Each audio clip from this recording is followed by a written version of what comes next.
the light is now very much physical.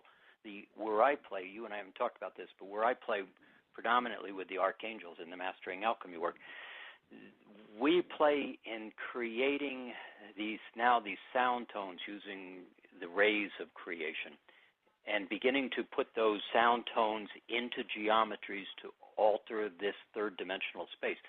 As we're doing it, they're also saying, as you think these, and everybody else on the planet is playing this, it's what is allowing for the light configurations and the sound configurations to accelerate this shift of consciousness. And in Carl's model, we just entered into the fourth night of this period of time where this change is coming. So these changes are now just accelerating at a very significant pace as we go through the end of the year. Yeah, I agree. And then the fourth night, in terms of the national underworld, the historical cycle, is around 350 BC to 40 AD. And this is this wild period before the zero, what I call the 0 point, which I always thought one of the strangest things about this planet was everything got reset at zero. I think about it constantly. But before that happened and before Christianity started, we had this wild period of just incredible creativity in Egypt and Greece and Persia, all over the planet, like a really profound awakening of magical awareness. And what we're talking about, of course, is the Hermetica. We're talking about the principles of Hermes and kind of alchemical levels of awareness. And as we go into night 5, it's natural that this particular period would be a very, very big awakening on this level. And so probably what's happening for people is a lot of people are probably being struck by very, very profound transmutative senses and experiences. And it's probably I suspect it's pretty difficult for people. It's almost like stuff is coming from left field and people can't really explain it. And what I'm noticing with myself and with the people around me is if you can just slow down and even sit down and meditate, that's the way to bring it in, because it's just so profoundly spiritual that if you keep on trying to force yourself to keep on going in the normal way, you're going to get pretty ungrounded and pretty frustrated. Yes, and let me add another part to that. One of the things that is occurring is you're losing your reference points. What I mean by that is where the old games and the I'm not okay, I'm not attractive, I don't fit mind structure that we've held on to, as that begins to disappear, you're not quite to the place of I'm wonderful, I'm exciting, and I'm positively okay, and I can do anything. That's coming, but we're in this transition. So as the I'm not okay begins to dissolve and fall away, to a great extent, we're losing our reference points. This is how I know myself.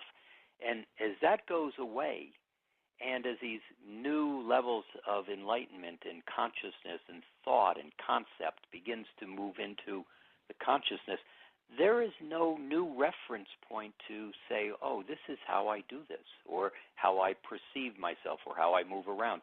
And that's where I'm watching with lots of people having difficulty because they don't know how to move in the new script of structure that is being presented to them. Does that make sense to you, watching that in people? It really does. And then if the Pleiadians are right about, they were just adamant that these 9 dimensions would open at the end of the calendar.